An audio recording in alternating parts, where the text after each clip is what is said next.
Assalamualaikum guys, welcome back. Bila aku tengok posting ni keluar dekat wall Facebook aku terus mengucap Astaghfirullahalazim, subhanallah. Aku tak sangka zaman semua moden macam ni semakin kerap dan juga semakin teruk manusia menyekutukan Allah.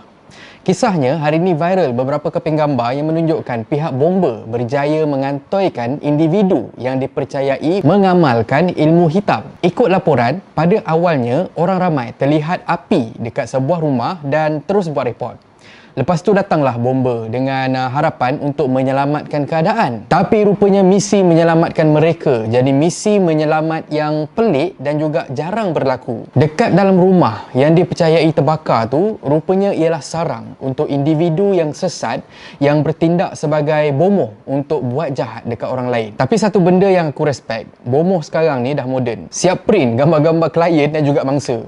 Mungkin nak buat follow kalau kata orang tak percaya dan juga orang tanya dorang pasal projek-projek yang pernah dorang jalankan, at least dorang ada gambar dah dan juga testimoni. Agaknya lah kot. Jadinya masa bomba masuk dekat dalam rumah tu, dorang dapat tangkap seorang individu yang dipercayai bomoh muda. Umur pun baru 25 tahun dan dipercayai berasal daripada Pasir Mas, Kelantan. Asyik viral je Pasir Mas sebulan 2 ni. Demo ni, buat malu orang Pasir Mas je. Orang Pasir Mas pun tak ngaku kena demo nanti.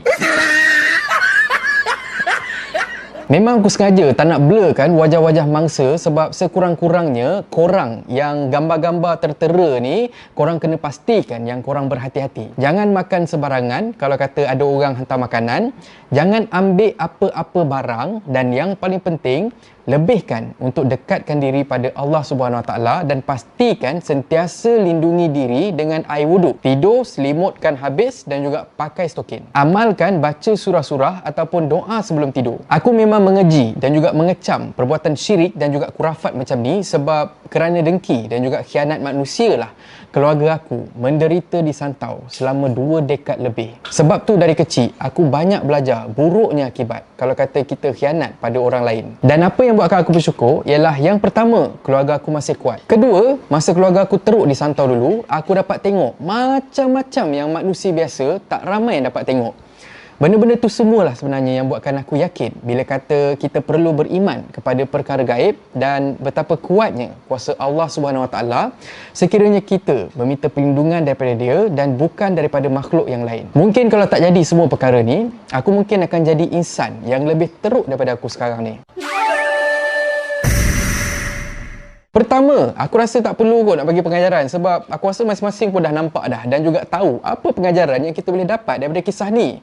Tanya aku lagi, aku santau korang. Aku gurau je.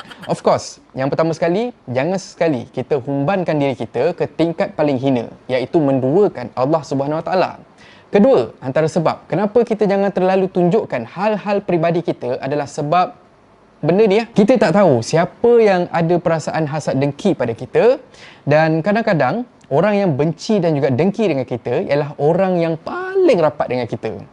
Dan orang yang sayangkan kita sebenarnya ialah orang yang langsung kita tak kenal. Hati orang lain-lain. Jadi, sentiasalah berhati-hati walaupun dengan orang yang kita kenal. Yang ketiga, kalau kita tengok dekat gambar-gambar yang disihir ni, kebanyakannya adalah sebab hubungan antara manusia. Kena ingat, jodoh, pertemuan dan perpisahan Tuhan yang tentukan. Apa yang berlaku pada kita, kita kena terima dengan hati yang terbuka dan jangan sesekali untuk kita cuba mengubah takdir dan yang lagi teruk ialah kita cuba untuk mengubah takdir dengan pertolongan jin ataupun syaitan. Aku faham. Aku pernah merasa dulu masa awal-awal bercinta. Bila putus tu pedihnya bagaikan dihiris pedang yang tumpul. Sakit dan terseksa. Apa yang beritahu Mama?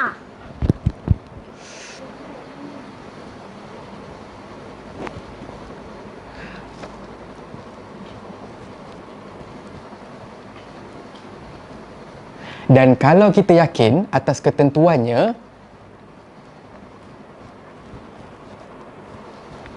aku dah belajar untuk let go dan juga move on. Move on aku yang paling laju ialah hari ni break up. Sebulan sebelum aku dah declare dengan awet baru. Semua cowok sama aja. Apapun, kita masih belum dapat pastikan yang individu ditangkap tu betul-betul ialah bomoh muda yang terlibat. Mungkin hanya kawan. Mungkin ialah saudara ataupun mungkin dia hanyalah mangsa dan pelaku sebenar masih berleluasa.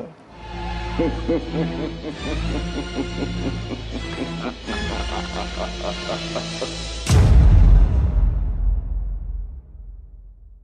akhir kata pepantun, ikut nafsu serah segala. Terus lupa perintah agama. Amalkan kurafat, gembira di dunia. Namun seksa menanti di sana. Dan kalau korang suka konten yang ada dalam channel ni, please consider to subscribe, okay? So thank you very much for watching and have a nice day. Stay home dan stay safe. I love you. Apa hal